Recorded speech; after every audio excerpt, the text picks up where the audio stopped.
Dans cette vidéo, il y a des détails qui peuvent choquer. Cette petite Brianna Lopez est née le 14 février 2002. Sa maman Stephanie Lopez et son père Andy Walter. Quand elle a quitté l'hôpital, elle a emménagé dans une caravane avec ses parents et son oncle Steven Lopez. 2 autres enfants et 3 autres adultes vivaient également dans la petite caravane.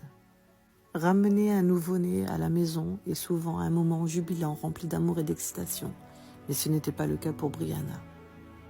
Ce bébé va devenir la victime d'abus inimaginables. Dès son arrivée dans la maison, elle a été maltraitée.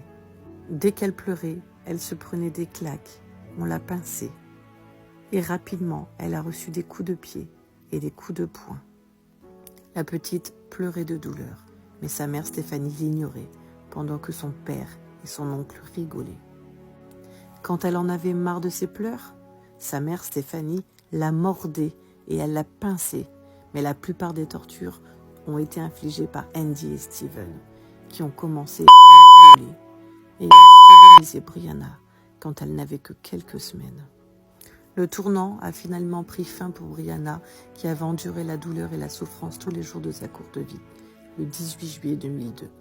Ses parents et son oncle se sont saoulés à l'intérieur de la caravane. À un moment donné de la nuit, Andy et Steven ont décidé de jouer avec la petite Brianna à un jeu dans lequel il l'a jetée en l'air pour qu'elle frappe le plafond et qu'elle la laisse tomber par terre. Ils ont expliqué à la police que Brianna criait et pleurait pendant ce à quoi il riait et continuait. Même après sa mort, sa famille n'a aucune once d'amour à lui rendre. Son corps a été des mois à la morgue avant que des membres de sa famille le réclament. Sa famille n'a jamais voulu rien savoir. Ils ont préféré l'enterrer dans un cimetière privé. Ils ont même fait installer une cage autour de sa tombe pour empêcher les gens d'y déposer des fleurs, des doudous. Les 3 coupables, son père, son oncle et sa mère, sont tous les 3 en prison.